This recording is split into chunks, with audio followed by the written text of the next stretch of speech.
Bonjour à tous, bonsoir à tous. J'espère que vous allez bien. Moi, je vais bien. Ouais, je vais bien. Je m'appelle Stella, j'ai 24 ans et je suis obèse. Oui, je suis obèse. C'est vrai que me l'entendre dit, ça me fait un coup de massue sur la tête, un froid vraiment glacial sur le dos, parce que hier encore, je m'étais promise de ne jamais arriver à ce stade-là, sauf que j'en suis en plein dedans. Et euh, comment est-ce que je suis arrivée à ce stade-là? Ça fera du coup l'objet de la vidéo. Euh, il y a deux choses qui m'ont fait arriver à ce stade-là. La première des choses, c'est mon passage en Algérie, oui, où j'étais boursière. J'ai fait 3 ans en Algérie. Et pendant ces 3 années, euh, j'ai rencontré mon copain, qui est actuellement encore mon copain. Et on s'est rencontrés en début de 2020. Et c'était la période de Covid a tout de suite commencé en Algérie avec le confinement et tout. Euh, Après 6 mois, si je ne me trompe pas des dates, après 6 mois environ, la situation sanitaire s'était un peu améliorée et on avait établi les bases, les distanciations et tout ça. Et voilà, moi je restais dans une city et lui il restait dans une autre city. Et vu que c'est en Algérie, c'est comme ça, c'est pas mixte. Voilà, les garçons d'un côté, les filles d'un côté. Et après donc cette période de confinement et tout, euh, mon copain, il a décidé de louer un appartement. Voilà. Il a loué un appartement et petit à petit, je venais de temps en temps le rendre visite, on passait le week-end ensemble et tout. Sauf que on n'avait pas repris les cours. Et vu qu'on n'avait pas repris les cours, moi j'étais tout le temps dans ma cité. Lui, il allait de temps en temps en cours parce que eux, ils avaient déjà repris. Et il m'a donc demandé de m'installer avec lui. Sauf que mon mode d'alimentation et son mode d'alimentation à lui n'était pas du tout pareil. C'était vraiment pas pareil parce que moi, j'avais pour habitude de manger qu'une seule fois de la journée à 18 heures. Par contre, lui, il mangeait le matin, le midi à 16 heures et à 18 heures, parfois plus tard que ça. Et étant donné que c'était quelqu'un qui faisait énormément de sport, il faisait de la musculation, donc il mangeait énormément. Et moi, je mangeais très peu. Je mangeais très peu. Et voilà. J'ai donc dû changer mon mode d'alimentation parce que je me suis dit, ah bah, demain, je ferai certainement des enfants. Ouais, parce que j'aspire à être maman. J'aspire à me marier également. Donc, être dans la même maison avec un homme, des enfants et ne pas pouvoir partager des repas avec eux, c'est peut-être pas concevable parce que moi, je mangeais qu'une seule fois. Donc, je me suis dit qu'il fallait changer les choses, il fallait améliorer ce, ce point-là. Et pourquoi pas commencer dès cet instant où je suis encore, voilà, où je suis encore avec mon copain pour pouvoir déjà m'habituer à ça. Et donc, au fil du temps, je ne pourrais pas le laisser tout le temps manger tout seul. Donc, on mangeait ensemble et voilà où tout a commencé. Parce que là, je contrôlais plus ce que je mangeais. Oui, vous avez certaines personnes qui me dit, mais pourquoi est-ce que tu n'as pas pris ce que tu mangeais à 18 heures et divisé en quatre pour la manger dans la journée, mais c'est pas pareil du tout. Pourquoi? Parce que déjà, vous mangez totalement, des choses totalement différentes. Et en plus de tout ça, quand tu manges à 18 heures, tu as passé toute la journée à ne rien manger. Donc, à cette heure-là, tu as très peu faim. Tu as très peu faim, donc ton assiette, elle est très petite. Par contre, si tu manges le matin, tu manges le midi, tu manges à 16 heures et à 18 heures, du coup, je n'avais pas déjà ce mode de vie-là et c'était totalement différent pour moi. Donc, je ne contrôlais pas les quantités, les portions, même ce que je mangeais, même je ne contrôlais pas du tout. Je me suis retrouvée en train de prendre des trucs trop sucrés, trop gras et voilà. Et tout ça a conduit à voilà, ces dégâts-là, comme vous pouvez le voir sur cette vidéo-là.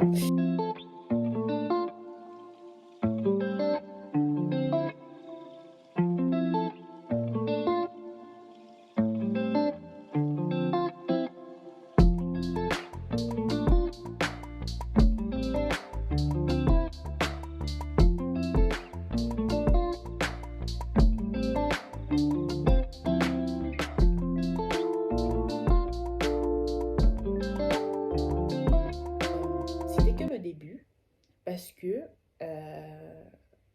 après, il y a un autre déclic encore. Donc, la deuxième chose, c'est mon arrivée en France. Après mon arrivée en France, du coup, j'ai cherché un job étudiant et j'ai trouvé un job étudiant dans la restauration. Et voilà, la, la deuxième qui ont entraîné mon obésité. Et à cette époque, quand je quittais l'Algérie, je faisais à peu près 87 kilos. Et quand je suis arrivée en France, quand j'ai commencé à travailler dans ce restaurant-là, on a un patron qui est assez gentil, qui est vraiment très gentil. Et tu as droit normalement à une entrée, un plat, un dessert. Si tu veux, tu peux prendre deux plats, tu peux finir une boisson. Et voilà. Et je vais en cours le matin entre 8h et 18h. Et quand je termine, je vais directement au travail. Et là, je rentre vers 22h, 23h, parfois minuit. Et c'est à ce moment-là que je mange. Donc, vous imaginez un peu, à 7h, il est minuit. Lorsque tu finis de manger, qu'est-ce que tu fais? Tu vas dormir. Tu vas dormir impérativement parce que tu es épuisé, tu es complètement crevé après une journée aussi chargée, aussi pleine.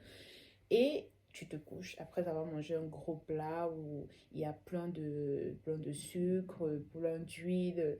Et c'est pas toi qui les as fait, donc ouais, ouais.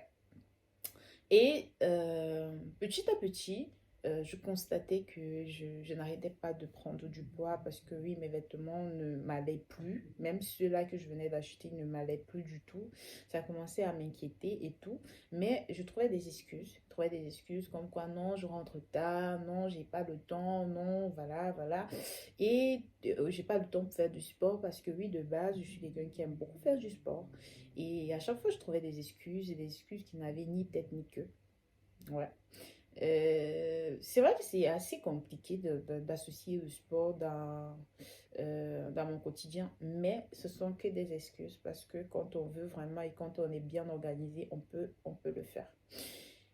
Et voilà, il y a tout ceci qui ont entraîné ceci.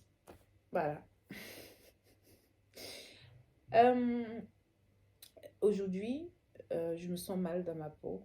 Je me sens très mal dans ma peau parce qu'il y a de cela, à une semaine, j'ai un problème. C'est que je pense que, je n'ai pas encore consulté un médecin pour ça, mais je pense que soit je fais l'allergie au sucre, soit alors je sais pas, peut-être je serais déjà diabétique, je sais pas parce que tout dernièrement, quand je prenais des trucs très sucrés, très caloriques, je constatais qu'il y avait des boutons qui apparaissaient sur mes jambes avec du pus à l'intérieur.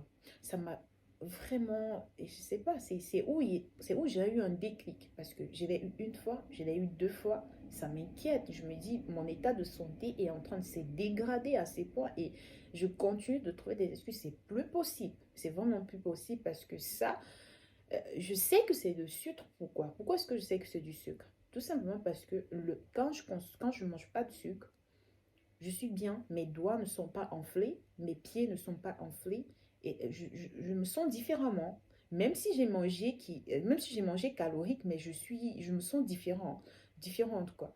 Et là, quand je prends du sucre, je le sens le matin, je le sens vraiment sur mon corps, il y a une différence. Dites-moi en commentaire si vous aussi ça vous arrive, si vous aussi vous ressentez ça. Parce que moi je le ressens vraiment, même mes doigts sont tout chauds, mes pieds sont tout chauds, je ressens un changement. Et quand j'ai vu ça, une fois, deux fois, je me suis dit, c'est là, c'est plus possible. Il faut que ça cesse. Il faut que tu te reprennes en main. Il faut que ça change. Il faut, parce que c'est pas normal. J'ai que 24 ans. J'ai pas d'enfant. Je suis pas mariée. Et je ressemble à ça. Mais c'est pas possible. C'est vraiment pas possible. Et je sais que, et je sais que ce ne sera pas facile pour moi. Ce sera certainement pas facile pour moi parce qu'aujourd'hui, après, comme je l'ai dit, quand j'arrivais, je faisais à peu près 86 kilos. Là, j'en fais 97. Ça veut dire que en même pas l'espace de 6 mois, j'ai pris pratiquement 11 voire 12 kilos. C'est pas normal. C'est vraiment pas normal. Ça peut pas continuer comme ça. Il faut que je me reprenne en main. Il faut que les choses changent. Et je sais que le combat, ça sera un combat. Ça sera même une bataille. Est-ce que je réussirai à la mener jusqu'au bout? Je ne sais pas encore parce que en calculant mon IMC, euh, je me rends compte que normalement, avec ma taille, parce que je fais 1,70 m, je devrais peser entre 60 maximum jusqu'à 67 kilos. Sauf que là, je suis à 97 kilos. Donc, j'ai à peu près, je dirais, une trentaine de kilos à perdre. C'est énorme. Oui. Est-ce que je vais arriver jusqu'au bout? Je ne sais pas encore. Est-ce que je réussirai à associer mon école, mon travail personnel aussi, ma vie quotidienne, moi, tout ça, je ne sais pas encore, mais je, je dois le faire. Je dois le faire. Sinon, c'est plus possible. C'est vraiment plus possible.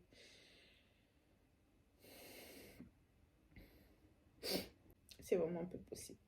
Et voilà, j'ai tenu à faire cette vidéo pour partager avec vous voilà, ce qui a entraîné ma prise de poids.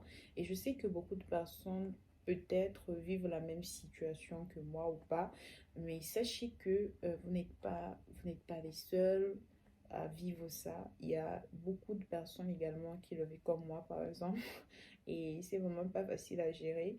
Euh, voilà, j'ai décidé de me reprendre à main et j'espère pouvoir y arriver et je partagerai avec vous euh,